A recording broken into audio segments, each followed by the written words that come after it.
Bonjour David Mendevich.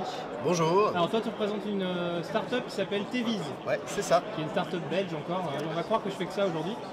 Mais alors le principe c'est de faire tout ce qu'on ne voit pas à l'antenne lié aux réseaux sociaux. Je résume ou c'est... Ouais, en gros c'est plus ou moins ça. Donc en fait l'idée de Teviz, l'idée de Teviz, je veux dire, d'abord ça part d'un constat assez flagrant et qui est de plus en plus évident dans le monde des médias, c'est que les médias traditionnels sont de plus en plus voués à se rencontrer avec les médias digitaux et principalement avec les médias sociaux. Aujourd'hui, une plateforme comme Twitter ou comme Facebook génère énormément de data et d'activités liées à des émissions de télé ou à des événements qui sont à un moment donné diffusés. Et donc l'idée de Teviz, c'était d'utiliser ces datas pour offrir une visualisation des audiences destinée donc aux professionnels du monde de la télé, d'abord dans un cadre plus B2B, et après d'utiliser ces datas pour engager également leur audience à parler de leurs émissions, etc., à donner leur avis et leur opinion. Donc si je résume bien, tu as deux typologies de métiers au sein de Teviz. La première qui est de l'analyse d'audience, avec ce qu'on peut voir derrière, je ne sais pas si c'est très clair à l'écran, mais avec de l'analyse graphique notamment de ce qui est dit à un instant T dans une émission sur base des réseaux sociaux. Tout à fait. Et de l'autre côté, d'être capable d'aller relancer une audience, c'est ça tu dis? Voilà. Alors comment tu relances une audience? Donc en fait, d'abord l'idée en fait c'était de se dire que les audiences sociales créent des données. Nous dans un premier temps on s'est dit on va offrir des modèles de visualisation autour de ces données. Pour permettre justement de visualiser comment se passe, comment s'agence une audience, de quoi elle parle, qu'est-ce qu'elle aime pas, etc. Par exemple dans le cadre d'un événement sportif, de quel joueur on parle, est-ce qu'on en parle en bien, en mal, à quel moment et pourquoi. Dans le cadre d'une émission de télé comme un candidate show, quel est le candidat qu'on aime bien, quel est le présentateur qu'on aime bien, quel est le jury qui est le plus sympa, etc. Et en fait, petit à petit, on s'est dit que ça devenait intéressant également d'offrir ces visualisations à des end-users, aux audiences des télévisions, parce que ces données qui sont justement user-generated content sont plus aptes à engager les audiences qu'une donnée, je dirais, qui sortirait un peu de nulle part. Et donc, ça reste du jargon, hein. Ça veut dire que c'est très métier. Ouais. Je dis jargon, on s'entend bien. Hein. Mais ça veut dire quoi concrètement pour monsieur et madame tout le monde qui regarde son écran? Les données que toi tu traites, elles lui servent à quoi? Alors donc aujourd'hui, nous on développe en fait essentiellement des plateformes ou des modèles d'applications qu'on appelle second screen ou companion app. Deuxième écran, on dit en français. Voilà, le deuxième écran. Donc ce sont des applications mobiles, tablettes, etc. qui vont permettre à un end-user d'accompagner et d'enrichir sa consommation d'un format qui est diffusé à un moment donné en télé. D'accord.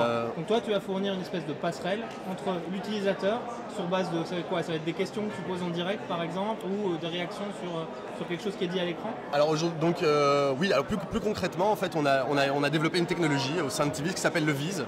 En fait le Viz c'est une technologie qui nous permet, grâce à de l'intelligence artificielle, donc des algorithmes qui sont développés en interne, et à ce qu'on appelle du crowd intelligence, donc c'est-à-dire des masses de gens qui parlent d'un événement à un moment donné, on arrive, grâce à cette intelligence, qui sont en fait des gens qui parlent d'un événement, on est capable de reconnaître et de capter des séquences précises dans une émission de télé ou dans un match de foot.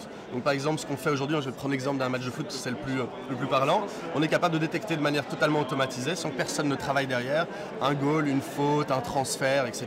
Et donc on est capable d'offrir, si tu veux, un résumé automatisé et en temps réel de tous des événements qui ont lieu sur un terrain, mais pas que sur un terrain, autour d'un terrain. Par exemple, l'autre jour, on a fait un monitoring d'un match qui était je dirais moins pire que le premier pour la Belgique, PSG Anderlecht, le match retour donc, qui avait lieu ici en France, où Leonardo DiCaprio était dans les gradins. C'est évidemment une donnée, une information qui a fait énormément de bruit sur les réseaux sociaux. Et nous, à un moment donné, donc, on va capter cette donnée et on va justement permettre de rendre ces données plus accessibles, plus facilement engageables aux end-users à travers des applications qui sont dédiées aux chaînes de télé. Donc, par exemple, en Belgique, on a développé une application avec une chaîne qui s'appelle RTL, qui a un groupe d'ailleurs qui est présent également en France. Et une application qui permet en fait de suivre un match de foot avec des commentaires qui sont issus de professionnels du monde de football, mais via les réseaux sociaux ou bien de people. Donc si tu as une approche, je dirais, plus ludique du football, tu vas pouvoir suivre un match de foot avec des politiciens, avec des stars de la télé ou de la chanson, etc. et suivre le match avec eux. Mais si tu as une optique, je dirais, plus professionnelle du football, on va t'offrir la possibilité de suivre le match avec des journalistes sportifs ou des anciens joueurs, etc. Et donc tout ça, en fait, c'est un peu on offre une possibilité donc, aux audiences d'avoir un contenu enrichi et différent de ce qui est traditionnellement proposé en télé, mais toujours lié au premier écran, évidemment. D'accord. Tu me parlais hors caméra de certaines entreprises françaises avec lesquelles tu travailles. Du coup, si tu travailles déjà avec des entreprises françaises, pourquoi est-ce que tu viens à Le Web, qui est quand même le gros événement du web en France? Alors, tout d'abord, je pense que on a eu l'occasion ici de venir participer à un stand commun avec d'autres sociétés belges. Alors, je pense que c'est important aussi d'un point de vue peut-être d'un point de vue par rapport en tant que jeune start-up belge, de supporter les autres start-up belges et que les autres start-up belges nous supportent. Je trouve qu'il y a une bonne synergie à avoir. Donc on est venu ça d'abord dans cet état d'esprit de se dire que c'était intéressant, peut-être pas forcément dans une envie de prospect, d'aller chercher des nouveaux clients, mais simplement de communiquer sur le fait qu'il se passait des choses en Belgique, qu'on fait des trucs sympas et qu'on est là tous ensemble ici pour montrer ce qu'on est capable de faire. Je pense que c'est plutôt ça. Et ensuite, il est toujours bien d'être vu le plus possible. Donc cette année, on a fait quand même pas mal de salons. Et quand même, à chaque fois, il faut dire qu'on a toujours un retour assez positif.